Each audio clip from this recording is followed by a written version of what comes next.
If someone plays dirty with you, and you keep insisting on being the bigger person, on staying silent, on turning the other cheek without ever drawing a line, being agreeable in the face of disrespect, doesn't make you a better person. It makes you a more convenient one for whoever's disrespecting you. Kindness always wins, was never tested against people who've made cruelty a skill, and that's exactly the gap this video sits in.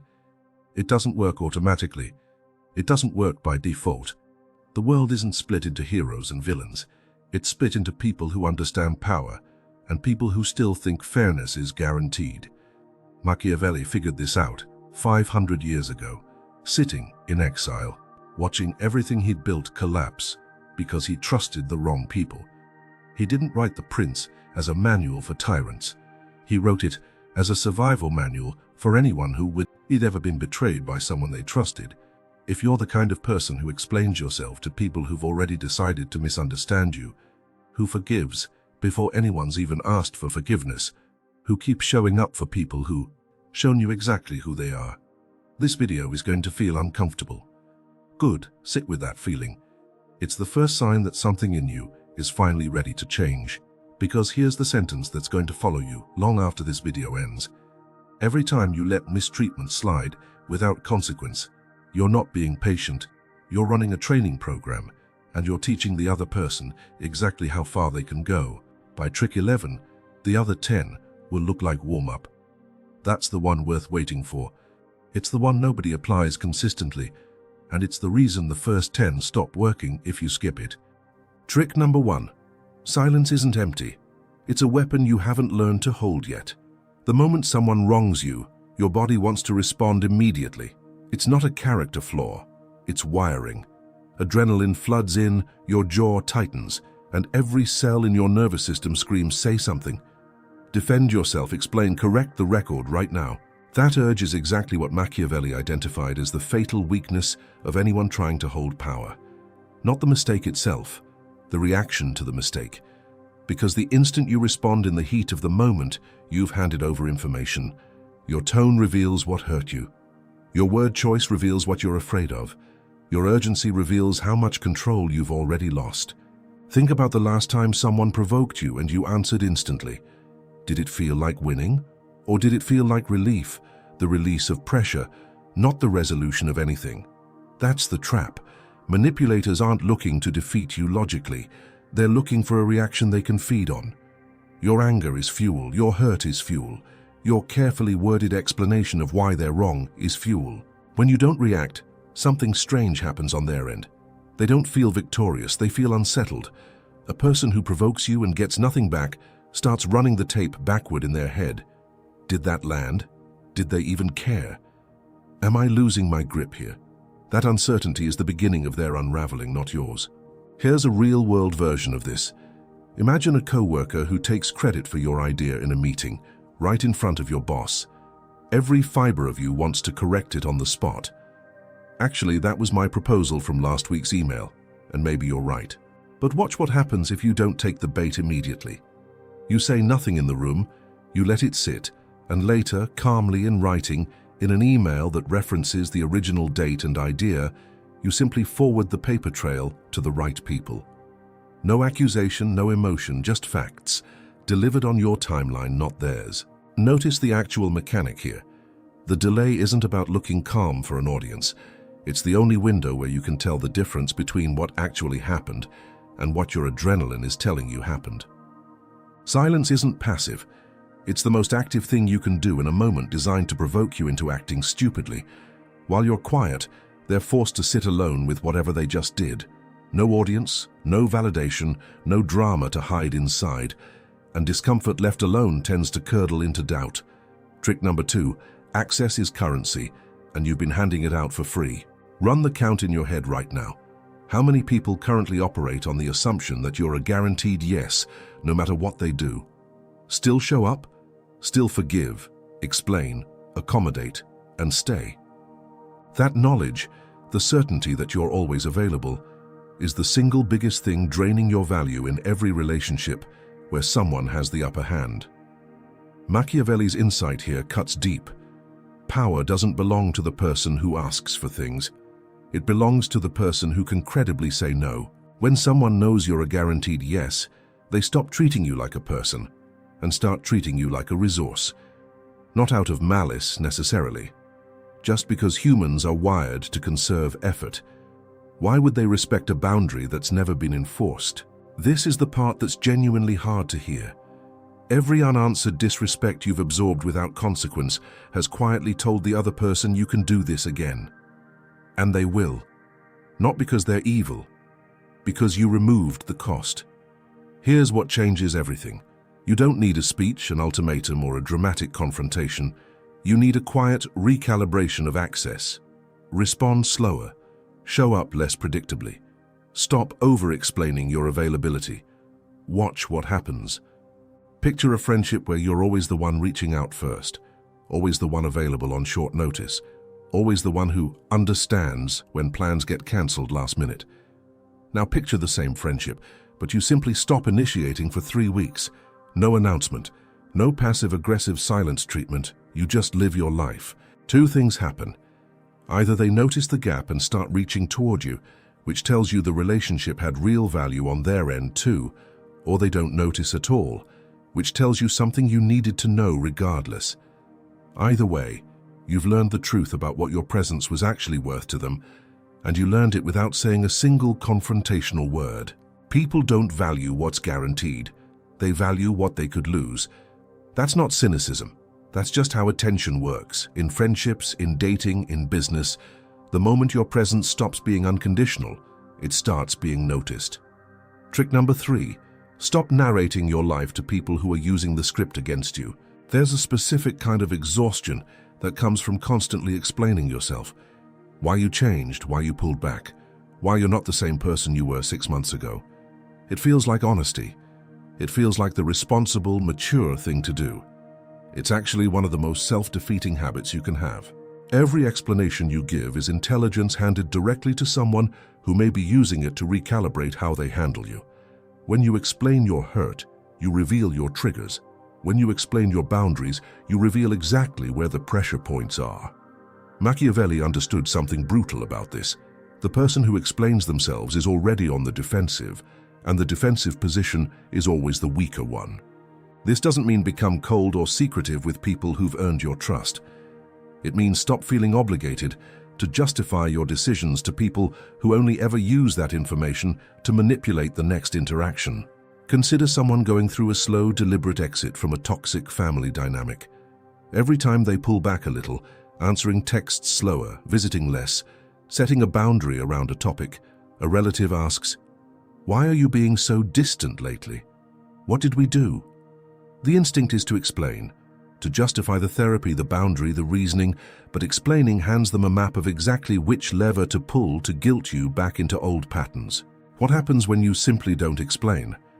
At first, people push harder, assuming persistence will crack you open. Then they get uncomfortable because uncertainty is much harder to sit with than a clear, even painful explanation. Eventually, they either adjust to the new version of you without needing a manual, or they reveal through their frustration that they were never actually interested in understanding you. They just wanted the information. Your life isn't a press conference. You don't owe a running commentary track to people who've shown they use your own words against you later. Trick number 4. Whoever needs the fastest answer usually needs you rushed, not right.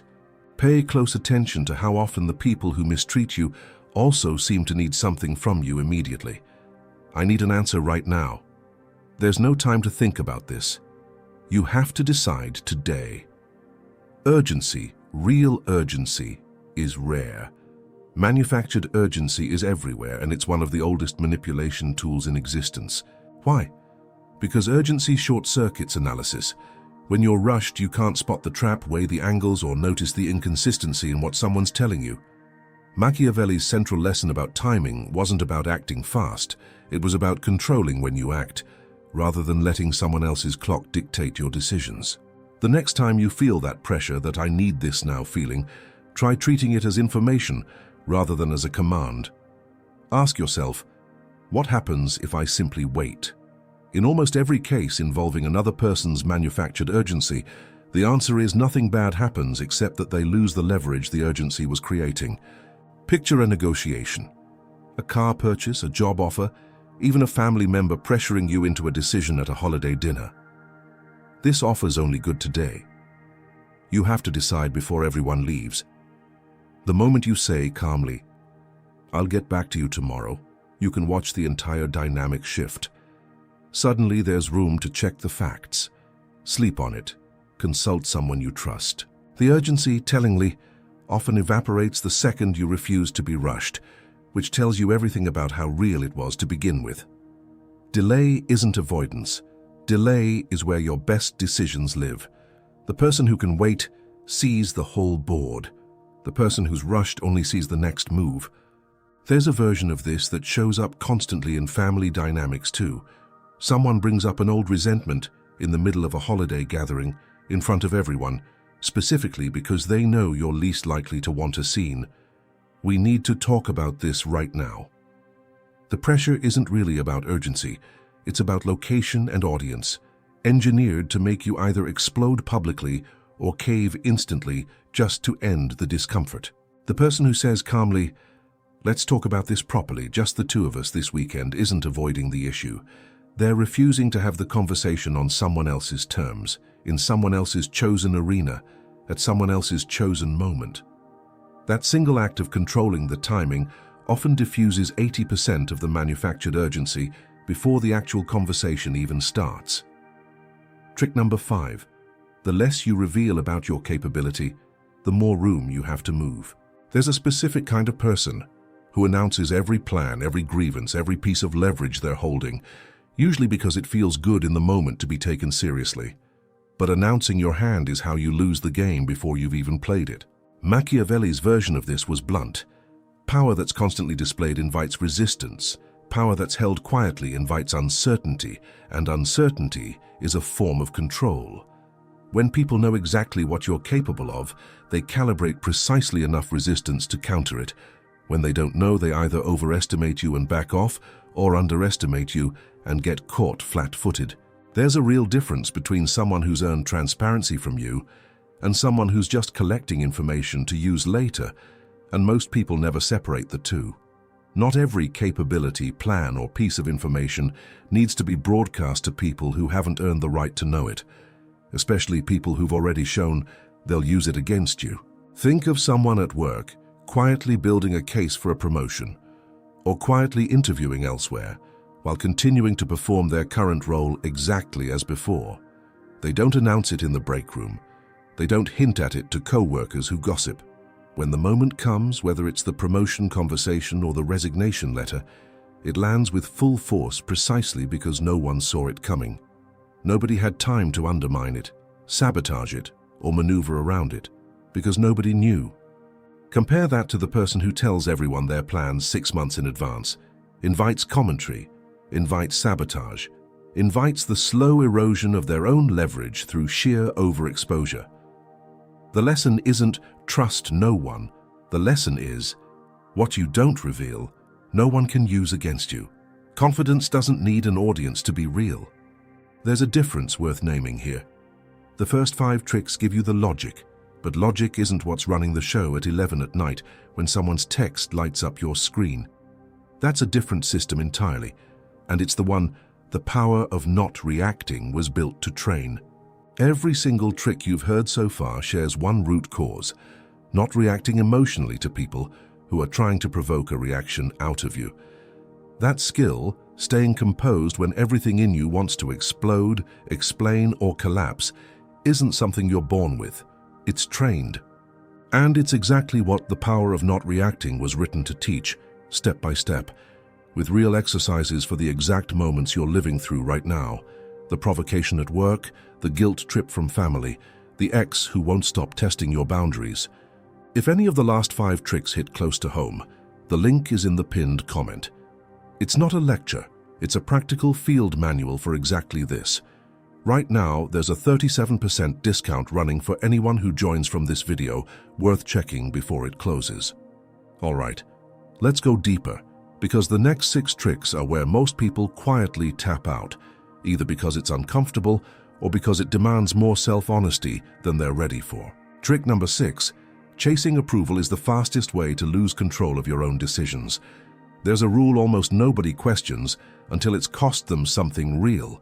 Be likable, be agreeable, avoid conflict, keep the peace. It sounds like wisdom. It's actually one of the most efficient ways to make yourself controllable. Machiavelli wrote something that gets misquoted constantly, so here's the actual point of it. He wasn't ranking fear above love as a preference. He was pointing out that love, or approval, can be withdrawn the moment you're no longer useful, while demonstrated strength tends to hold, which is a much narrower, more useful claim than the meme version. Here's the uncomfortable mechanism underneath it. The people most easily manipulated aren't the weak ones. They're the ones who fear disappointing others more than they fear losing themselves. That fear is a lever anyone can pull. I thought you were a team player. I expected more understanding from you. I guess you don't really care. Each of those phrases is engineered, sometimes consciously, sometimes not, to trigger your need for approval and get you to cave. Every time you soften a decision to keep someone comfortable, you've traded a piece of your authority for a moment of their approval.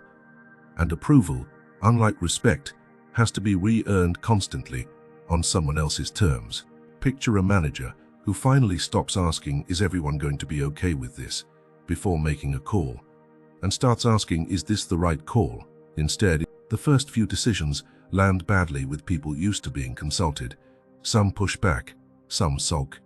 But something shifts within a few weeks. The same people who resisted start deferring to the decision, not because they suddenly agree, but because consistency reads as authority, and authority earns compliance even without agreement. You will lose some approval the moment you stop chasing it. You will also, almost immediately, gain something that approval never gave you. People stop testing you because they can no longer move you with guilt. This shows up in dating constantly, usually disguised as just being easygoing. Someone agrees to plans they don't actually want, laughs off behavior that genuinely bothers them, avoids naming a need because naming it might make them seem difficult. Every one of those small concessions is a tiny transfer of power, and the pattern compounds. 6 months in, that person is fully accommodating a relationship shaped entirely around not upsetting the other person and wondering why their own needs never seem to matter. The shift usually isn't dramatic. It's a single moment of saying plainly, "Actually, that doesn't work for me," without softening it into a question. The relationship either adjusts to include a person with actual preferences, or it reveals it was never built to. Trick number 7. Predictability is a leash, and you've been handing people the other end. If someone always knows exactly how you'll respond to a given situation, they don't need to manipulate you cleverly. They just need to press the button they already know works. Machiavelli wrote at length about rulers who survived by refusing to be predictable, sometimes generous, sometimes severe, never mechanically consistent in a way an enemy could exploit. This isn't a call to become erratic or unstable. It's the opposite. It's deliberate variation, chosen with intention rather than a fixed pattern anyone can map and exploit. Think about someone who has always been the friend who instantly forgives, who always shows up no matter how they've been treated, who's basically a vending machine, putting in bad behavior and getting out the same warm response every time. That person is easy to manage precisely because they're so reliable in the wrong way. Now imagine that same person becomes truly unpredictable, not moody, not chaotic, but simply no longer running on a script anyone else wrote. Sometimes they respond right away. Sometimes they take 3 days.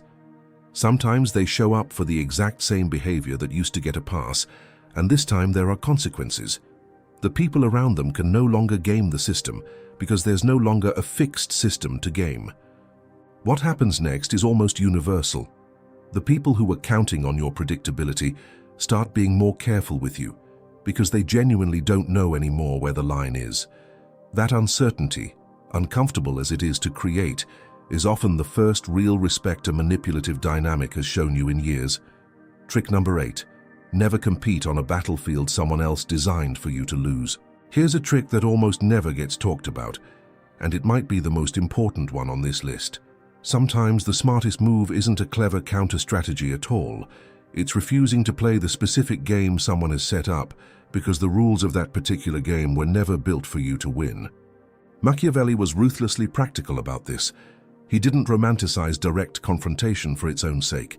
He understood that choosing where and when to engage, or refusing to engage entirely, was often more powerful than any tactic used once you were already on the field. Think about the co-worker who thrives on public debate, who loves cornering people in meetings where they have the home field advantage. More information, more allies in the room, more comfort improvising under pressure. If you accept that fight on their terms, in their arena, you're playing a rigged game even if your logic is airtight. You will look worse, not because you're wrong, but because the terrain favors them. The move isn't to win that argument, it's to decline the argument entirely. Something like, let's take this offline and go through the numbers together, and shift the entire interaction to a battlefield where you're stronger. Written communication, one-on-one conversation, data instead of charisma. This applies far beyond office politics. It applies to arguments with a partner who escalates faster than you and wins through sheer emotional volume. The smartest move is often refusing to argue at full volume at all and insisting on a calmer conversation later, on your terms. It applies to online conflict, where the entire architecture of the platform rewards whoever responds fastest and loudest, not whoever's right, meaning the actual win is very often not participating. There's a simple test for this before any conflict starts. Did you choose this battlefield, or did someone hand it to you? If it's the second one, the strongest move available might be simply declining to show up on their terms. Trick number 9. The story you tell yourself about why you keep tolerating this is the actual problem. Here's a test you can run on yourself right now. And it won't feel good. Think of the last situation you tolerated that you shouldn't have. There's a private narrative attached to it that made it feel bearable at the time. They didn't mean it. It's just how they are. Things will get better. It's not that bad. I'm probably overreacting. That story isn't protecting you. It's protecting the status quo. Machiavelli's cold, unsentimental worldview leaves no room for comfortable self-deception. He was relentlessly focused on what actually is, not what we wish were true, because self-deception is exactly what keeps people trapped in situations that are actively harming them. The specific mechanism here: every time you tell yourself the softened version of events, you make it slightly easier to tolerate the next escalation. It's never one dramatic betrayal that traps people. It's 1,000 small ones, each one explained away by a story that made it feel survivable at the time. Picture someone whose partner routinely dismisses their opinions in front of friends. The private narrative might be, he's just competitive, it's not really about me. That story allows the pattern to continue, uncorrected, indefinitely. The moment that person stops narrating it as harmless and starts naming it accurately, even just to themselves, everything about how they respond to it changes. Not because the behavior changed, but because the internal permission to tolerate it disappeared. This isn't about becoming suspicious of everyone or assuming the worst in every interaction. It's about being rigorously honest with yourself about what's actually happening, rather than the version that lets you avoid a harder conversation or a harder decision. The workplace version of this is almost identical. Someone gets passed over for credit repeatedly, and the private narrative becomes, my manager's just disorganized, it's not personal, they don't mean anything by it. Maybe that's even true the first time, but the story gets recycled every single time it happens, and each repetition quietly lowers the bar for what's acceptable. Eventually, the pattern isn't disorganization. It's a manager who's learned accurately that this particular person won't push back. The moment the internal narrative shifts from they don't mean it to this is a pattern and patterns are choices, the entire relationship changes, because now there's an accurate diagnosis instead of a comfortable excuse. And you can't fix a problem you've talked yourself out of seeing clearly.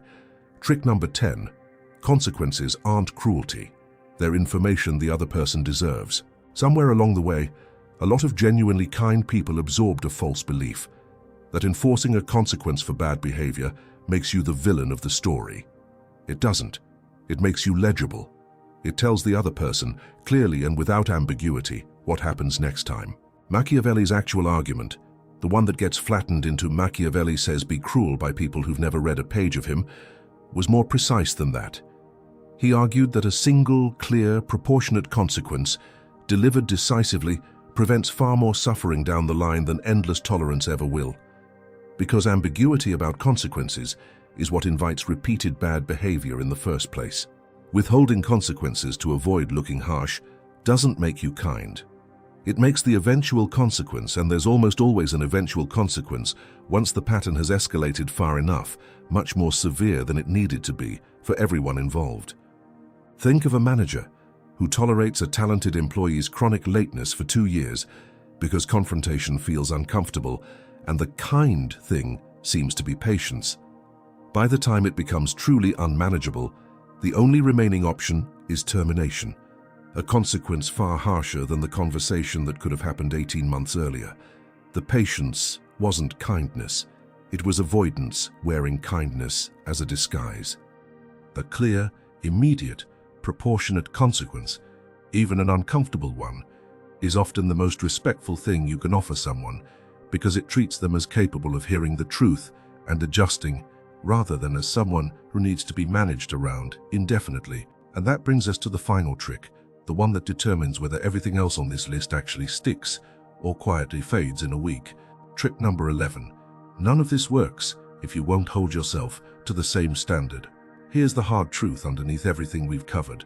You can master silence, master access, master timing, master mystery, master consequences, and still end up exactly where you started if you keep making exceptions for yourself. Machiavelli's real insight, the one people conveniently skip past, is that discipline applied only outward, never inward, collapses the moment it's tested. The person who enforces boundaries with others but constantly excuses their own procrastination, their own broken promises to themselves, their own quiet self-betrayals, that person hasn't actually built strength. They built a performance of strength that cracks under real pressure. This is the part that stings, so let it. Every time you told yourself I'll start tomorrow and didn't, every time you forgave your own excuse but wouldn't have accepted it from someone else, every time you demanded accountability from others while quietly letting yourself off the hook, that inconsistency is exactly what the 10 tricks above are designed to eliminate from your relationships. It has to start with the relationship you have with yourself. The version of you capable of using everything in this video isn't the version who read it once and felt inspired for an afternoon. It's the version who does the uncomfortable thing today, not tomorrow, who holds the boundary with themselves that the same way they're now holding it with everyone else. That's not cruelty.